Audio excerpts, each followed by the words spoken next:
We have two guests with us to discuss the evolving situation. Dan Perry is an Israeli affairs analyst and the former regional editor of the Associated Press in the Middle East. He's live for us. He's live for us in Tel Aviv. And H.A. Hellyer is a senior fellow in geopolitics, international security and Middle East studies at the Royal United Services Institute. Thank you very much to both of you.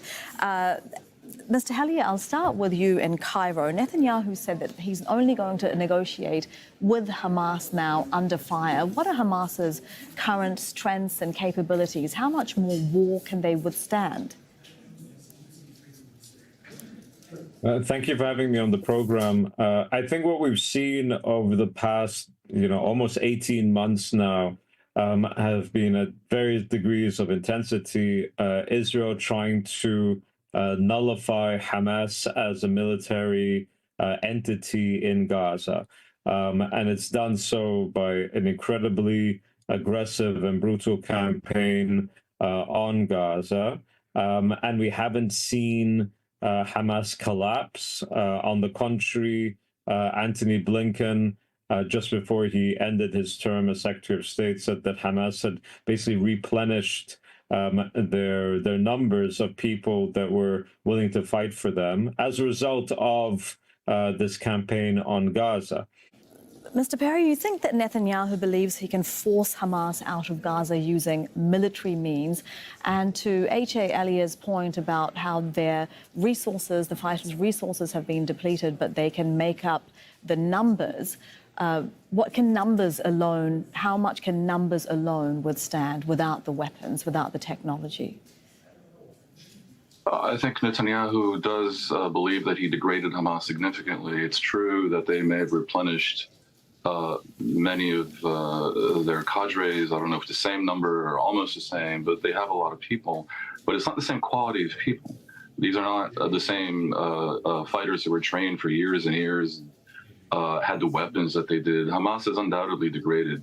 Whether Netanyahu believes he can force to step down through military means, I cannot say. It is not irrelevant that that hasn't happened in almost a year and a half of fighting. But the fundamental paradox in Israel with this government is that even though they say that they want to remove Hamas from power, and that has overpowering support in Israeli public opinion, and I would argue also across the Arab world, I have to think, he hasn't taken action that would bring that about, because if you're going to really engineer such a situation, you allow the creation of an alternative to Hamas.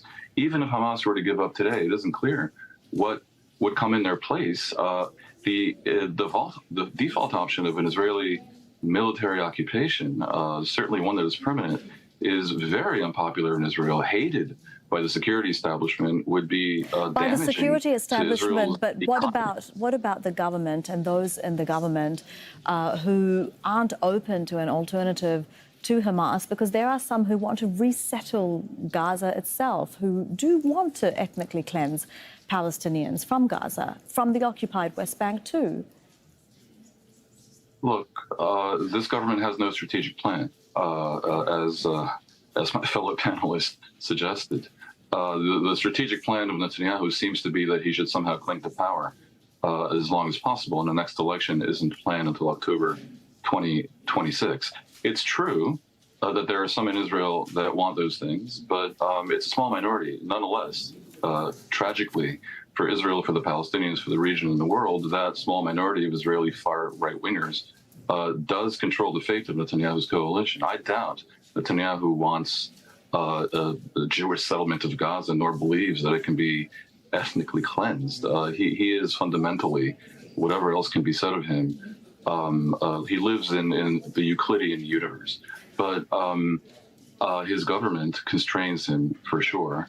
And part of the equation as of January 21st is that there no longer is a force in the White House that necessarily would impede a forever war in Gaza. Let me bring Mr. Hellyer in there. Do you think that the Netanyahu government, not constrained by his coalition, are there any constraints on him now by this Trump administration?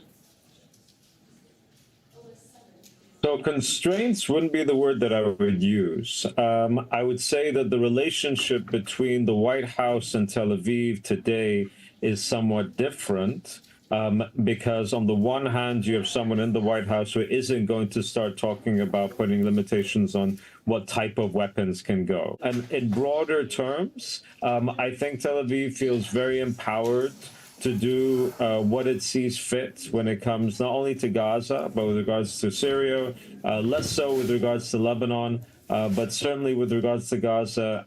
If there were any breaks, I'm not convinced that there were, there certainly aren't any right now. H.A. Hellyer in Cairo and Dan Perry in Tel Aviv.